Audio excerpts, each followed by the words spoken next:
have all these people with you.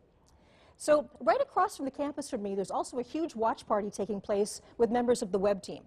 So the wonderful thing is that they actually are people that have worked on the mission, and they are part of our NASA Funny family. So hello Webb team.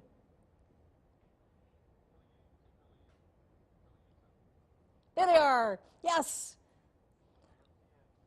A lot of people I recognize there. So it's incredibly important to me personally, and also to all of us at NASA, that the universe belongs to everyone. And we are thrilled to share this day with fans everywhere around the world. We'll say hello to some more later in our broadcast. So now it's time to start the main event. What you'll see over the next hour will be a collection of images newly processed by the Webb science team. Only a tiny handful of experts have seen the images so far, and I can tell you that we have been so excited to unwrap them for everyone. We will be releasing each image in turn in real time. As soon as you see it on this broadcast, it will be available for download on the internet. On the screen below, you can see a timeline showing where we are in the show and what's coming up next. And by the end of the show, all 5 images will be available to everyone. So hopefully you can tell I'm excited. Okay, so let's do this.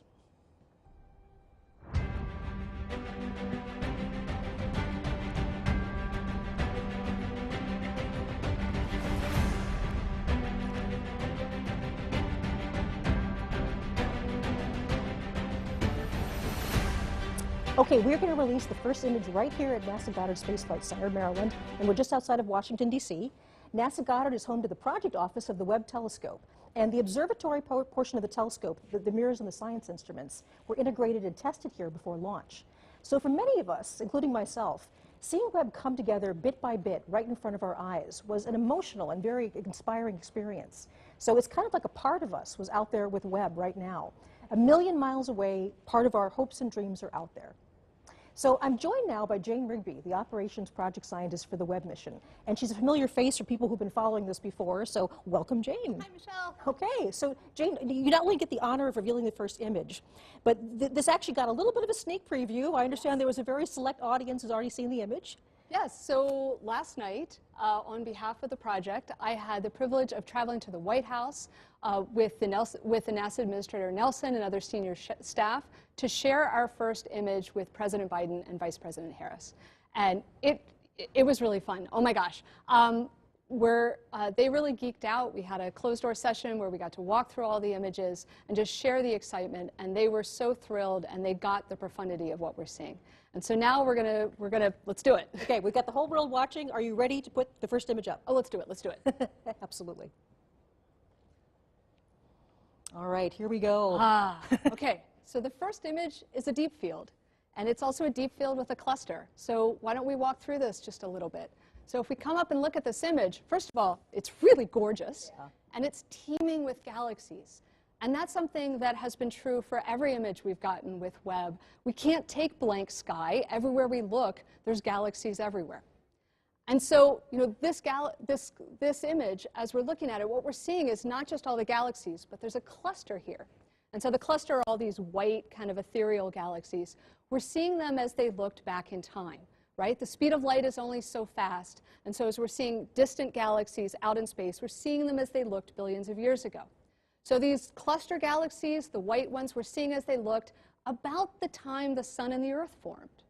And then behind the cluster, we have the gravity of the cluster is distorting and warping our view of, just like Einstein said they would. And, you know, it's really, there's so much detail here. We're seeing these galaxies in a way that we've never been able to see before. There's just a sharpness and a clarity we've never had. And so we can look at, if we zoom in on this image, and I encourage you as you grab this image at home, like zoom in. You can, you know, really zoom in and play around. There are galaxies here in which you're seeing individual clusters of stars forming, popping up just like popcorn. And then we also see in the background of this image, kind of littered like jewels all over the back of the image are these faint red galaxies. Now, that was what we built the telescope to do. The most distant of those are billions of years. We're seeing as they looked more than 13 billion years ago. And so galaxies like that one right there, this little red guy, you're like, okay, yep, what is that? Well, Webb got spectra to figure out what those galaxies are made of, And this is that one. We're seeing as it looked 13.1 billion years in the past, less than a billion years after the Big Bang. And we're seeing the elements of oxygen and hydrogen as well as neon. You know, this is how the oxygen in our bodies was made in stars, in galaxies, and we're seeing that process get started. Yeah, I want to give this a little bit of context. So this is now the farthest away galaxy that we have this sort of detailed information about. That we know what it's made of. We know what it's made of. Yes. And this was not a long exposure for Webb. No, the previous record holder, right, the Hubble Extreme Deep Field, was 2 weeks of continuous work with Hubble, and it was just imaging. With Webb, we took that image before breakfast. The amazing thing about Webb is the speed at which we can churn out discoveries. So everything that you're going to see here in this broadcast is a week, and we're going to be doing discoveries like this every week. That is absolutely incredible, Jane. So thank you so much for joining us. It's been an honor to be working with you. Congratulations on all your hard work. Thank you. It's so wonderful to see it pay off. So thank you, and I'll see you later on today, I hope. So yes. Enjoy the day. Thank you. Right. So from distant galaxies, we now turn our eye to something a bit closer. It's a planet, but not one in our solar system. Remember that Earth and its sibling planets aren't the only show in the universe. When scientists and engineers started developing JWST, the search for exoplanets wasn't even part of the plan. That's changed. Exploring exoplanets is now a major component of the mission and the subject of our second big reveal of the day. I'm going to send it now to our friends Natalie Willette and Sarah Gallagher at the Canadian Space Agency in Montreal. So again, bonjour.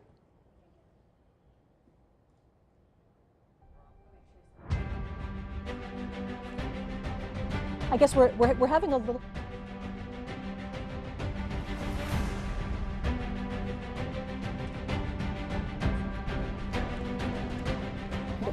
We'll go. Okay. I'm Nicole Malone, and I'm here to tell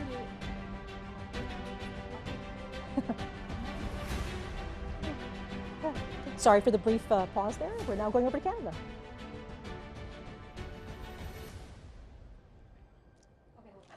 Okay. Yep, we're all ready. Yeah.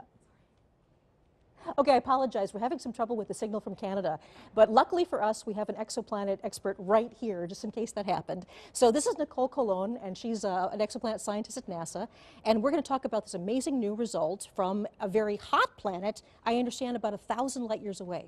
That's right. The exoplanet is named WASP-96b, and it is this hot, gaseous, giant, puffy planet that it is about 1,000 light years away. So that's why today's release is so exciting, because it teases at what Webb is able to do for such a distant. Absolutely. So talk us through what this discovery is and why this is so significant. Mm-hmm. Well, this reveal that you're going to see is going to show the first spectrum of an exoplanet as taken from the Webb telescope. And this is exciting because it covers infrared wavelengths of light that we have not had access to before. So we've been able to use other telescopes to explore exoplanet atmospheres in the infrared, but not to this level of detail. And this is just one sliver of data that Webb is providing us using the nearest instrument specifically. And there's something about infrared that is actually particularly good for the spectrum. So in this case, what we're doing is we're actually going to take the light and break it up into a rainbow and look very, very carefully at how much color is coming in each part of the spectrum. So I believe we have that image, if we can put that up. Okay, yes, I believe we're revealing the spectrum right here. So we now have our spectrum, and this is exactly what you're seeing. As you just described with spectroscopy, what we did was we observed a transit of an exoplanet. We observed the planet as it passed in front of the star. Now, mind you, this is not a direct image. This is an indirect image. So we've seen the effect of what happens when the planet and its atmosphere passes in front of the star. The starlight filters through the atmosphere, and then you can break that down into wavelengths of light, and you get a bunch of what looks like bumps and wiggles to some people, but it's actually full of information content.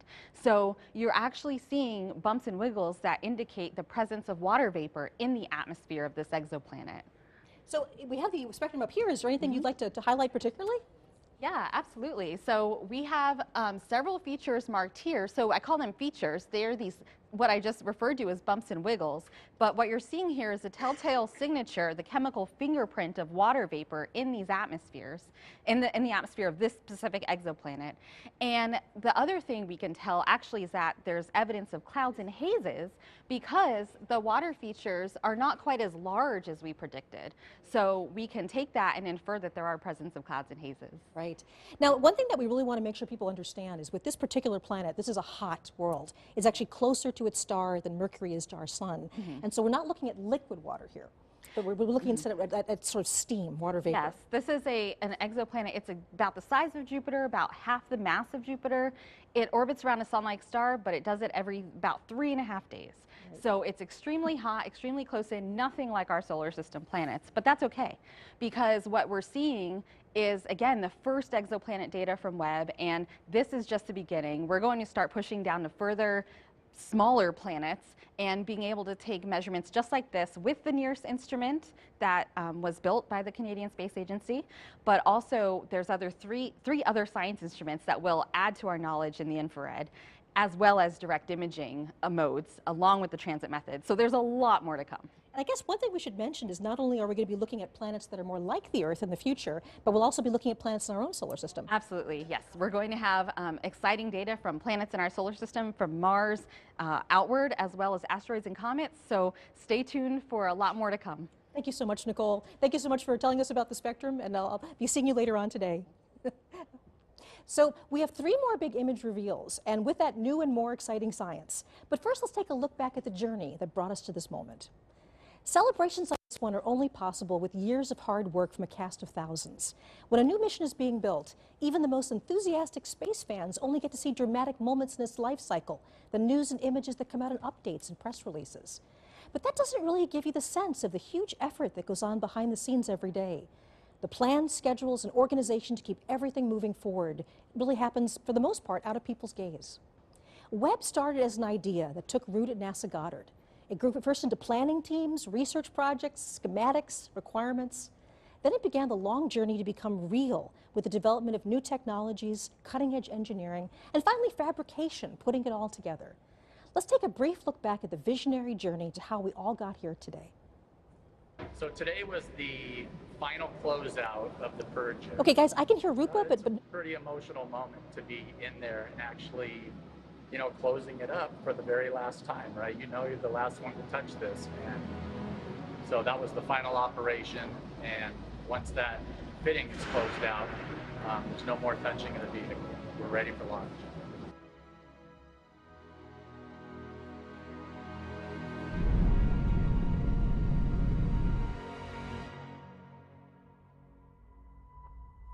The James Webb Space Telescope. Born from the desires of astronomers, achieved with newly invented technology, is the culmination of 20 years of work.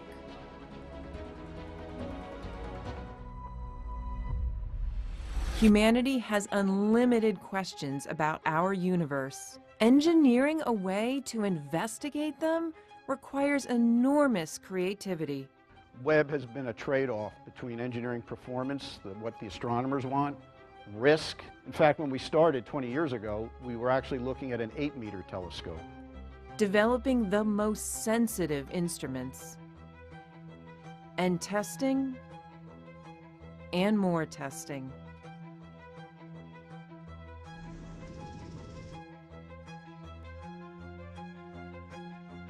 And so you don't want to build one that's just incrementally better than what you've got.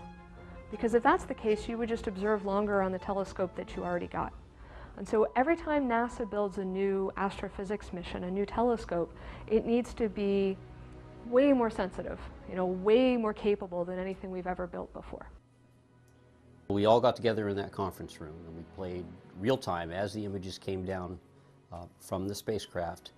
The very first diffraction limited images ever obtained with Webb. And what we collectively saw as a group was the highest resolution infrared image taken from space ever. If you're just joining us, I'm Michelle Thaler at NASA's Goddard Space Flight Center, and you are watching live coverage of the release of the first science images from the James Webb Space Telescope. So it's appropriate now that I send the broadcast to our colleagues and friends at the Space Telescope Science Institute in Baltimore. That's the scientific nerd center of the entire Webb mission. So hello, good morning, Alex. The show is yours. Hey, Michelle. Welcome to the Space Telescope Science Institute. I'm Alex Lockwood, and I'm here with Carl Gordon, who is an astronomer and one of the key people in delivering the images that you're going to see here today. But actually, before we get into the amazing images, we're going to talk a little bit about where we are. We're standing here outside of the Mission Operations Center, which is the key central hub for Webb. For the past 6 months, scientists and engineers have been working 24/7 since they took control of the telescope 30 minutes after launch to prepare for today and for the amazing science to come. Through all of the major deployments, focusing, aligning the telescope, and calibrating those 4 amazing science instruments, it was all done in this building. And from here on out, we'll have daily communications with the telescope, including sending commands and downloading data with the help of the Deep Space Network. In addition to mission operations, we are also the home of science operations. Well, what does that mean? Every year, we solicit proposals from astronomers across the country and the world for what they would like to look at with Webb. Then we hold a rigorous selection process to select the ideas that will best utilize Webb to study and understand our universe. When the data come down and astronomers analyze their results, we are the lucky ones who get to share that data and those amazing science results with you. And we knew that today was going to be so exciting with the first images, so we've actually been preparing for years. Here is Klaus Pontoppidan, project scientist for Webb and the technical lead for the first images, it's been a year's to tell you process. about the process of the past few years of my selecting first the email targets. related to the first images was back from 2016. So back then, a committee was created, and this committee was charged with coming up with a long list of targets for the first images. And the reason for that is that the observatory can't see the entire sky at any given time. And this is because you want to avoid the mirror seeing direct sunlight to keep it cold. And it actually had to be quite a long list. We ended up with about 70 targets, from which we had to select only a handful. You know, what would create the most beautiful images, what would highlight the instruments, the different 4 science instruments for Webb, and what would highlight the 4 major science themes for Webb. And it's a celebration as well of the beginning of science observations. And we knew that selecting the images was just the beginning, that we would need a trained eye to take these exquisite data and pull out the beauty and the science potential. So here's Jody Pasquale and Elisa Pagan to tell you about how they processed these beautiful images.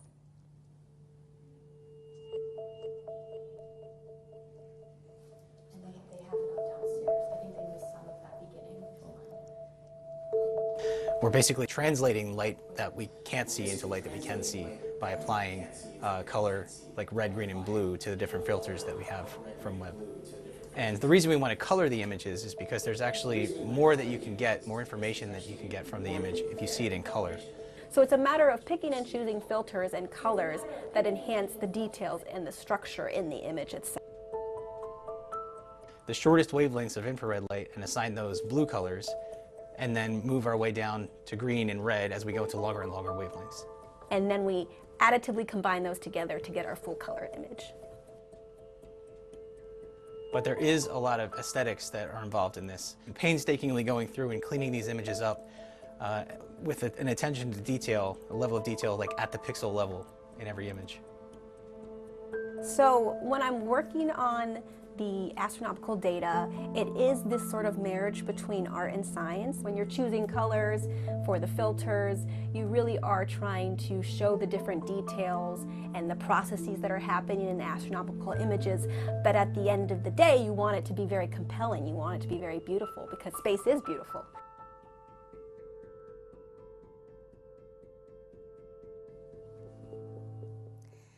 And And after those images were processed, there was a select few of us, very lucky few of us, who got to see the first images.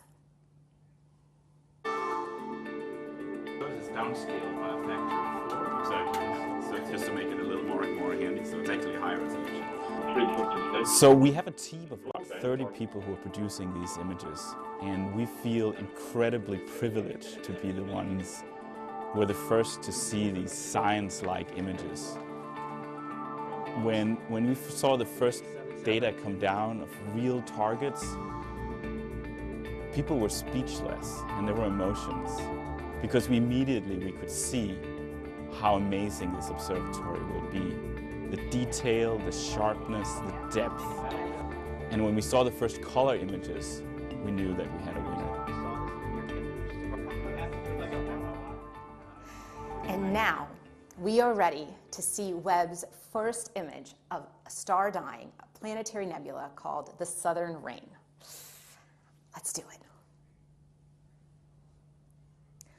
Oof. Wow, wow. This near-infrared image is, wow, the detail. Oh.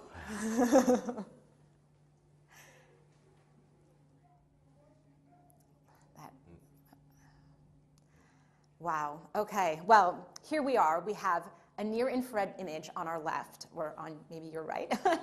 And here on the right, we have a near-infrared image.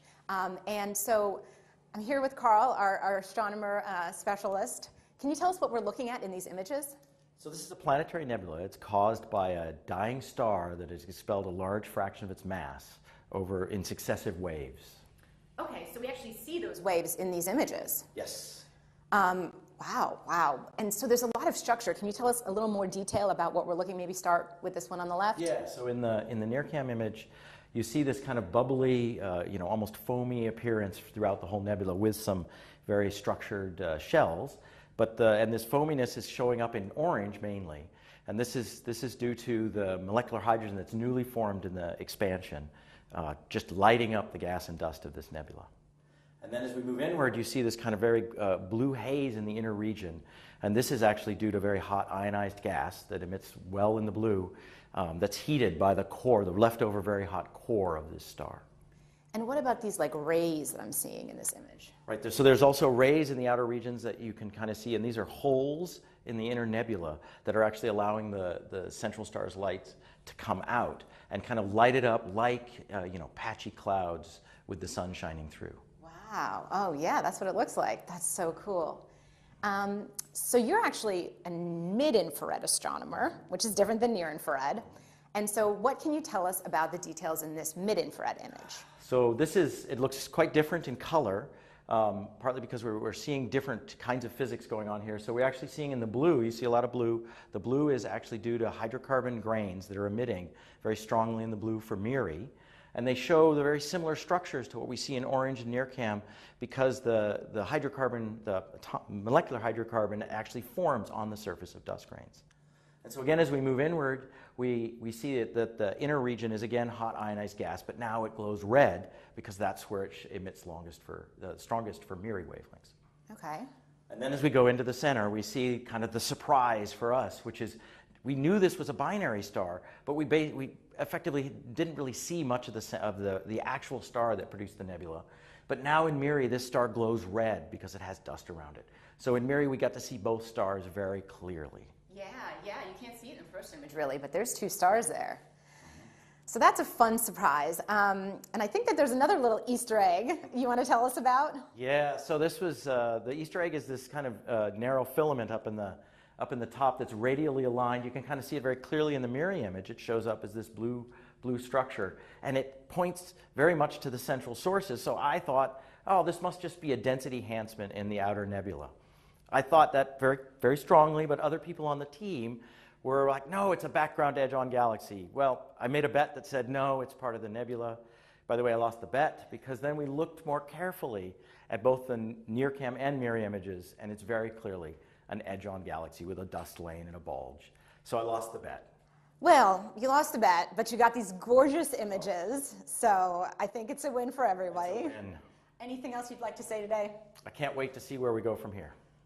Neither can I. All right. Thanks so much. Back to you, Michelle.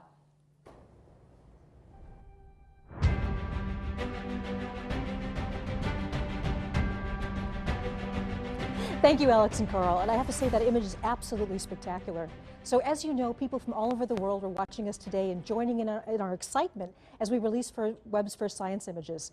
We've been checking in with our colleagues in Europe and Canada throughout the program, but we also want to take a moment to include the people at the so many viewing parties scattered around the world like stars in the night sky. So let's check in with some of them now. First, we go all the way to Perth, Australia. Do we have a signal from Perth? I guess nothing from Perth right now. Maybe we have some of our other feeds. We're going to check in with them right now. Do we have Winnipeg, Canada? Oh, there it is. There's Australia. There's Perth. Hey, waving to Perth, Australia. Thank you so much for joining us today. And next we're going to Winnipeg, Canada. Hello, Winnipeg. At a planetarium. Everybody's enjoying the show, I hope.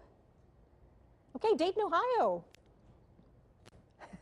Everybody's watching on the, there we go, Dayton, Ohio. Hello, everybody, Dayton. Nice to have you here with us. There we go, yes. Hey, hey, Dayton. Hey, they're jumping up and down. Hi. Okay, all the way Bangalore, India. India, Bangalore. Hello, hello to Bangalore, India. Hey. It's absolutely wonderful. Hey. Okay, so I hope you enjoy the rest of the images we're releasing. Okay, of course, NASA's family extends all over the country. The team at JPL in Pasadena, California, they're on site to celebrate with us. So hello, JPL! Some of my favorite people in the world. Hey, hello! And then I think the last place we're going to right now is Northrop Grumman, one of our major contractors. Hello, Northrop Grumman! Oh, hey, all right! Yay! Nice to see you, Northrop Grumman.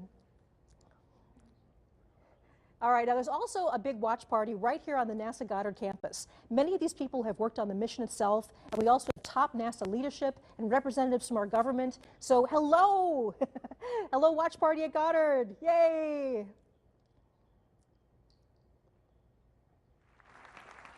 Okay, wonderful. So, I mean, at NASA, we are so fortunate to have all of these friends and colleagues around the globe. A major partner in the Webb mission is the European Space Agency. ESA contributions have been essential to so many aspects of this project, including Webb's spectacular launch on the Ariane 5 rocket last December. I'm very pleased to turn over the show for a few minutes to Katie Haswell. She's joining me from the European Space Operations Center in Darmstadt, Germany. Hello, Katie. Good afternoon.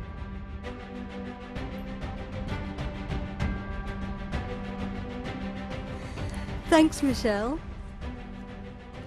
Thank you, Michelle, and welcome to Germany. We're at the European Space Agency. I'm still getting all kinds of IFB from lots of center.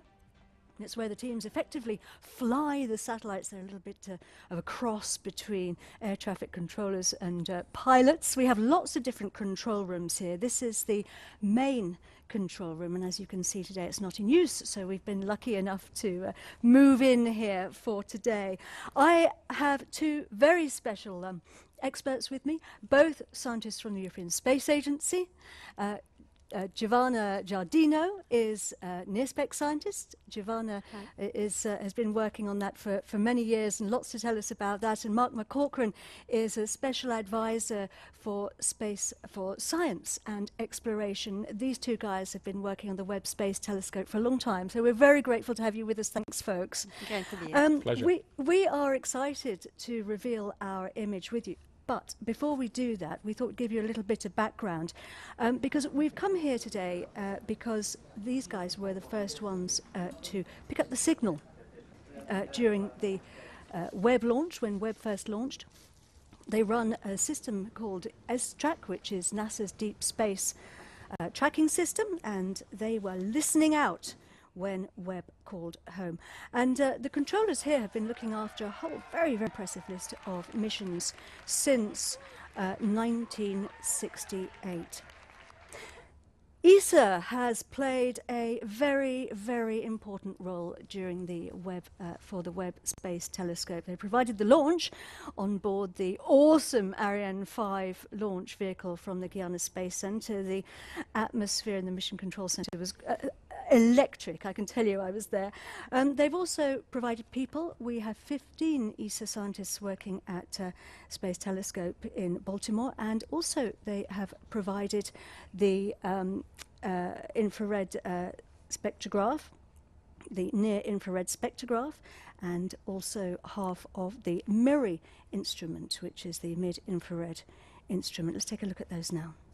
Webb's 4 scientific instruments include NIRSPEC, the near-infrared spectrograph led by ESA. NIRSPEC splits near-infrared light from astronomical objects into its components. Like a barcode, this will help scientists understand the physics of the objects they're observing, from their temperature to atomic makeup. NIRSPEC can observe parts of an object or the sky using an image slicer and an array of microscopic shutters. Webb's integrated science instrument module, located behind the main mirror, also contains MIRI, a mid-infrared camera and spectrograph. Seen here during testing, MIRI's been developed by a partnership between Europe and the US. MIRI detects mid-infrared light from planets, stars and galaxies. It can analyse molecules to help us deduce what astronomical objects are made of and peer into clouds of gas and dust where stars and planets are born. Together, these instruments will help Webb detect and analyse light from the very dawn of time, revealing the universe as never before. So let's get ready to reveal our image. And remember that one of Webb's jobs is to find out about galaxies, more about the galaxies, but also to help us to understand how they change. And this image is going to be very, very useful for that. Let's reveal it now. There it is. It's called Stephan's Quintet, and it's wondrous. Giovanna, what are we looking at? Yes, like it's a quintet, so we are looking at 5 galaxies. Galaxies are this giant structure that, as we've seen, we see everywhere around us in the universe. They contain from million to 100 billions of stars, and in fact we live in one of them, the Milky Way. And here we see 5 of them. This is a closer galaxy in the foreground, and these 4 are at a distance of about 300 million light years from us, and are locked in a close interaction, a sort of cosmic dance driven by the gravitational force. You can see here these 2 in a process of merging within each other. This is a very important image, an area to study, because it really shows the type of interaction that drives the evolution of galaxies. That's the mechanism of galaxies' growth. I love this image of the cosmic dance moving through each other. Mark, there's a lot going on, though, in this image, isn't there? There is. So this is a near-infrared image and a mid-infrared infrared image combined. And when we zoom in on the left-hand side here, we see this foreground galaxy. We see lots of individual stars in there, actually resolved as point sources, which is remarkable. And then as we pan across, we actually see the galaxies in the merging galaxies. We now see gas and dust, which is being heated up in the collision between those galaxies. And that's a place where new stars are being born today. So we're actually seeing the process of creation of new stars in this region. And then when we look in the background here, we see not only the galaxies at 300 million light years, but also stars in our own galaxy. These snowflake structures that you see here, those are nearby stars, but in the corner and around the edges we see galaxies which are much, much more distant, much further away. So similar in some sense to the ones that we saw earlier on in that deep field. And so this image actually takes us from the nearby galaxy, our own Milky Way, through these galaxies which are evolving today all the way to the distant universe. And in a way it captures cosmic evolution of galaxies over those 13.8 billion years. So we have another image, don't we, that we can exactly. look at? So if we strip away the near-infrared view there of the stars predominantly, now in the mid-infrared with MIRI alone, we see mostly gas and dust. So we see the same galaxies again, the 2 merging, and then we also see something very interesting up at the top here, because this top galaxy has something new and bright in the middle of it. And Giovanna, tell us what that is. Yeah, that's an active black hole. We cannot see the black hole itself, but we see the material swirling around, being swallowed by these sort of cosmic monsters, and this gas gets heated to extremely high temperature as it falls onto the black hole, and it becomes very bright. In fact, this is how shiny is the galaxy. Here we see luminosity that are 40 billion times the luminosity of our suns. It's really, really bright. And with NIRSpec, we can zoom into this area, and we have this technology that allows us to take thousands of images at different wavelength channels, so see this distribution of the gas, what's going on in the gas in different regions of this core area, and understand the composition of the gas, the velocities, the temperature. So that's very important to understand the physics. So it's giving us so much information, and it just shows the power of this telescope. Mark, this is just the beginning, though, isn't it? I think that's a very important takeaway from today. You know, these are like pictures just taken over a period of 5 days, and every 5 days we're getting more data which will contribute more in that direction. It's a culmination of decades of work, but it's just the beginning of decades. And you know, what we've seen today with these images is essentially that we're ready now. This telescope is working fantastically well, and you know, to borrow a phrase from a famous rock musician, you know, we're ready to turn this telescope up to 11. It really is time. It's fantastic. Thank you very much indeed, both of you. Back to you, Michelle.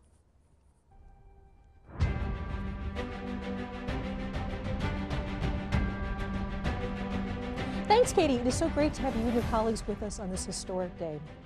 So before we get to the fifth and final image reveal of the day, it cannot be said enough that an achievement like the James Webb Space Telescope is something bigger than any one of us. It's bigger than any organization, any country. This truly takes a planet. Webb belongs to all of us, and starting today, the discoveries start, and they're not going to stop. This is just the beginning.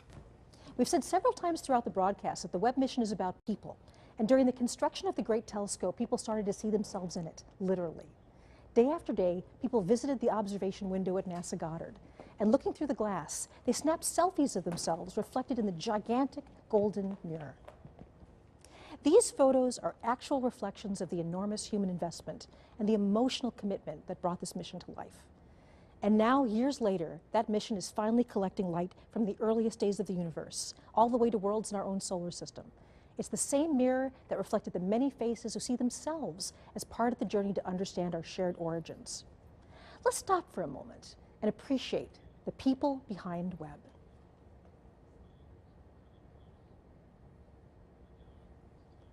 Okay, it's time now for the last image to be revealed. Here we go.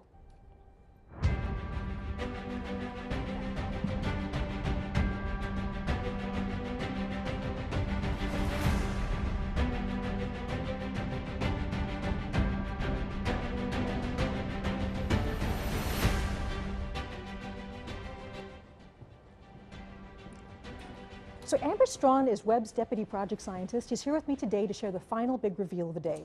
So Amber, it is so good to see you. How are you feeling? Oh, so great, so exciting. What a great day this is.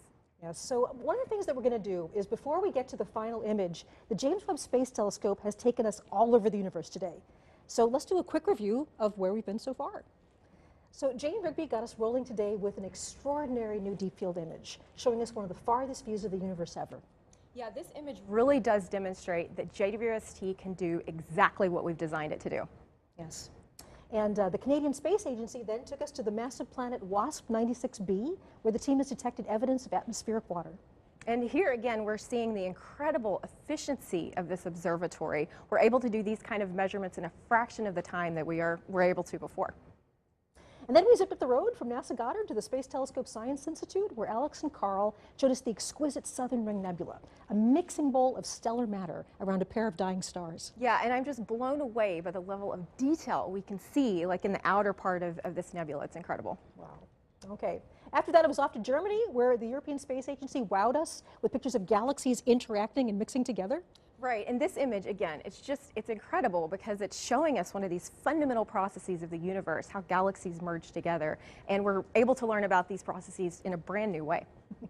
So the Webb team has a lot to cheer about right now. So across the campus, there's this big watch party, and we can feel the excitement all the way from over here. So let's join that celebration now. We're back with Senior Project Scientist John Mather, along with the head of NASA's Science Mission Directorate, Thomas Zurbuchen. Hello. Hi.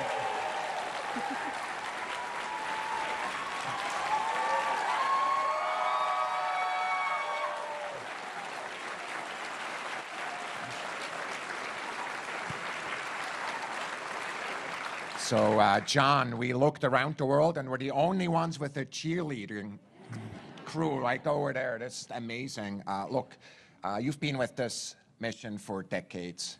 How do you feel today? I am so thrilled and so relieved.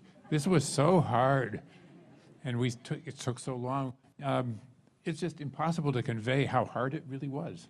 That we risked so much to say we're going to go do this, and it's so near impossible, but we did it. Yeah, there are thousands of ways this can go wrong. Yes. Many of them, we worried about and frankly feared even after launch. I have to tell you, I was really, really nervous, and it's almost like athletics for me. You always get to know the team when they're on the field, and on the field they were right after this launch, and they were perfect. They absolutely were, and I really wasn't worried, but maybe I should have been. Yeah, that's difference between the two of us. I always worry. I always tell everybody I'm paid to worry, frankly, and that's good. What we want to do, though, is just really thank the team again. Of course, we heard Bill and Scott and Greg talking about the team that is there. I think what's also important is to recognize that Bernie is sitting there, who was the first manager. I was sitting there. Could you stand up?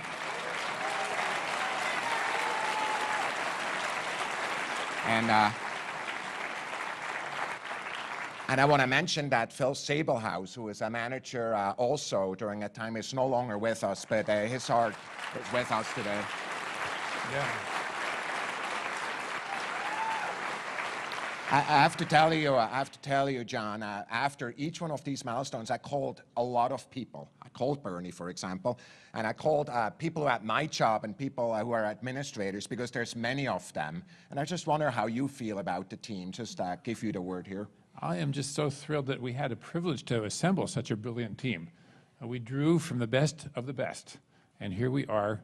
So my extreme deep thanks go to all the people who built that team, not only to Bernie, who started us and helped us build up all the technology, to Phil, who made sure we would have a plan, and then when we didn't have quite enough money, to Bill, who pulled it all together and made it get all the way to the end. I am so thrilled that we had so much talent to draw on, and here we are. We have the support of the country and the world to take on this immense challenge. You know what I'm most excited about? There's tens of thousands of scientists, and frankly, some of them just got born or not even born, who are benefiting from this amazing telescope, because it will be with us for decades. It will be. It took us about 25 years to get here, since 1995, and we have at least 25 to go, I hope.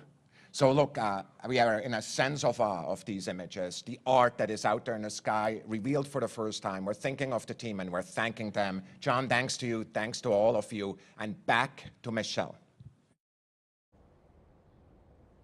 Thank you so much, Thomas. And this entire collection continues to just absolutely astound me. Okay, Amber, so here it is. Can you walk us through the final image reveal? Absolutely. Here we go. The last image is, wow, look at that. So, Amber, can you tell us a bit about what we're seeing here? Of course. This stunning vista of the cosmic cliffs of the Carina Nebula reveals new details about this vast stellar nursery. Today, for the first time, we're seeing brand new stars that were previously completely hidden from our view. There's something you want to point out here? Absolutely. So honestly, it took me a while to even figure out what to call out in this image. There's just so much going on here. It's so beautiful. One thing that really stands out to me is you sort of get this sense of depth and texture from this new data. There's a lot going on. To call out a few specifics, first of all, in general, the Carina Nebula is a nearby star-forming region within our own Milky Way galaxy, about 7,600 light years away. And in this view, we see some great examples, first of all, of hundreds of new stars that we've never seen before. We see examples of bubbles and cavities and jets that are being blown out by these newborn stars. We even see some galaxies sort of lurking in the background up here. We see examples of structures that, honestly, we don't even know what they are. Like, what's going on here? The data is just so rich. And there's something really special about the infrared. Infrared can actually see deeper into these star-forming regions. Absolutely. That's one of the great things about infrared, is it really does reveal what's going on here in a really cosmic sense. And in general, what's happening in sort of this overall landscape is we have these gigantic, hot, young stars up here to the top of this rim, and the radiation and stellar winds from those stars is sort of pushing down and running into all of this. This is gas and dust, and of course we know that gas and dust is great raw material for newborn stars and baby planets. But there's a flip side to this story, and also a little bit of a mystery, because these same processes can serve to sort of erode away this material and stop star formation. So we have this sort of delicate balance going on of new stars being formed, but at the same time the star formation is being halted. And for me, when I see an image like this, I can't help but think about scale. You know, every dot of light we see here is an individual star, not unlike our sun, and many of these likely also have planets. And it just reminds me that, you know, our sun and our planets, and ultimately us, were formed out of the same kind of stuff that we see here. We humans really are connected to the universe. We're made of the same stuff in this beautiful landscape. And actually, the Carina Nebula was one of my favorite images from Hubble. So Hubble looked at this as well, right? Absolutely, yeah. The Hubble image of this is also spectacular. We saw it in a different kind of light when Hubble took an image of this particular nebula. And then you can see amazing things with Hubble, but when we zoom in to this new image, we're able to see so much more detail. And of course, all of us, you know, I grew up on Hubble, and all of us love Hubble. And I'm so excited to see what these two amazing observatories are able to do really in tandem with each other. Thank you so much. And again, congratulations. It's been a pleasure to be working on this with you. I'm just amazed by what's been going on. I am too. Thank you. So as we're wrapping up, one of the things that I really have to say is the journey that we've been going on is so very dramatic for me. So we've gone all the way from the birth of stars, and we have all the way from the distant galaxies to the birth of stars. This is where we all began. This was the whole point of the James Webb Space Telescope, to figure out our origins from the very, very early days of the universe to star and planet formation very nearby. So right now I'm very honored to have our last special guest. This is the Administrator of NASA, Bill Nelson. An honor to be with you, sir. Hey, what a pleasure. What a banner day. It's clear that Webb represents the best of NASA. It maintains our ability to propel us forward for science, for risk-taking, for inspiration. And we don't want to ever stop exploring the heavens, nor stop daring to take another step forward for humanity. In the words of the famous Carl Sagan, somewhere something incredible is waiting to be known. I think those words are becoming reality. Absolutely. Thanks, Michelle. An honor to have you here. Thank you very much. Wow. So this is a celebration for all humanity. If you've ever looked up at the night sky and wonder, whoever you are, wherever you are, this is your telescope. And we also salute the thousands of people who have dedicated part of their lives to making Webb a reality. I also want to give a big shout out for the superb media team who's helped bring Webb's story to the world. This broadcast is a joint effort of the superstar producers, animators, and social media specialists at the Canadian Space Agency, ESA, NASA, and especially the Goddard Space Flight Center. Webb captures light in distant colors that the eye can't see, and you've actually made this visible to the world. So finally, if you go to nasa.gov/web-first-images, you can download all of the images and data we've just shown in full resolution, and check back often. From now on, we share new discoveries from exciting new destinations around the universe. July 12th, 2022 marks a huge day for science, and it's only just the beginning. For everyone at CSA, ESA, and NASA, I'm so very pleased you could join us. I'm Michelle Fowler. Go Webb.